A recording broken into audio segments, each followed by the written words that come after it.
রাজধানীর foreign service একাডেমিতে চলছে সংবাদ সম্মেলন, সরাসরি যাচ্ছি সেখানে। কোম্পানি কর্মকর্তা কর্মচারী এবং 6টি বহুজাতিক কোম্পানির সকল কর্মকর্তা কর্মচারীদের অনলাইনে রিটার্ন দাখিল বাধ্যতা করা হয়েছে। এটা মূল কারণ হচ্ছে এর মাধ্যমে যাতে লিকেজ না হয়, কেউ যেন মানে করের বাইরে যেতে না পারে। ই রিটার্ন সিস্টেমকে অধিকতর করদাতা বান্ধব করার জন্য ই রিটার্ন কল সেন্টার চালু করা হয়েছে।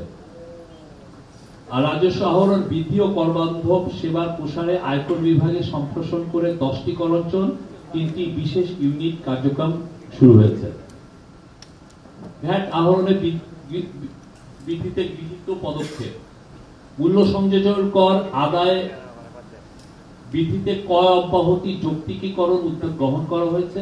মূল্য সংযোজন কর আইন ও বিধিবিধান পদ্ধতি সংস্করণের মাঠ পর্যায়ে দিক নির্দেশনা ও ব্যাখ্যাপত্র জারি করা হয়েছে এবং অনলাইন রিটার্ন দাখিল 80% থেকে 100% উন্নতিকরণের লক্ষ্যে পদক্ষেপ গ্রহণ করা হয়েছে।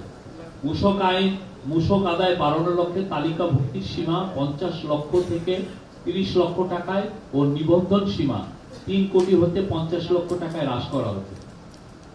আমদানি পর্যায়ে ও সরবরাহ পর্যায়ে কতিপয় সম্পূরক শুল্ক আরোপযোগ্য পণ্য ও মূসক আরোপযোগ্য সেবার উপরে সম্পূরক শুল্ক হার বৃদ্ধি করা হয়েছে।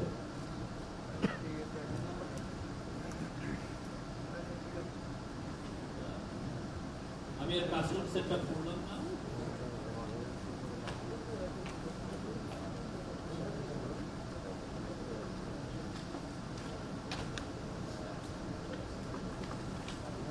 আচ্ছা, বৈদেশিক বাণিজ্যে 2024-25 এর আমি মনে হয় যে এটা আমরা তো আপনাদের শেয়ার করব।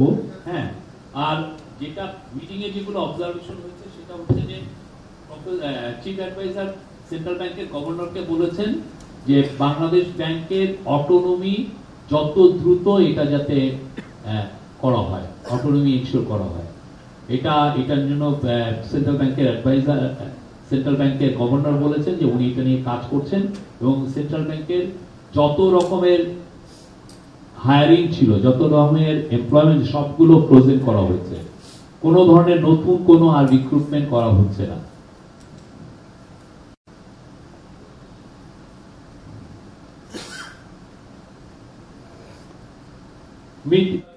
রাজধানীর ফরেন সার্ভিস একাডেমিতে সমসাময়িক বিষয় নিয়ে প্রধান উপদেষ্টার প্রেস সচিব শফিকুল আলম কথা বলছিলেন। আমরা সরাসরি যুক্ত ছিলাম সেখানে।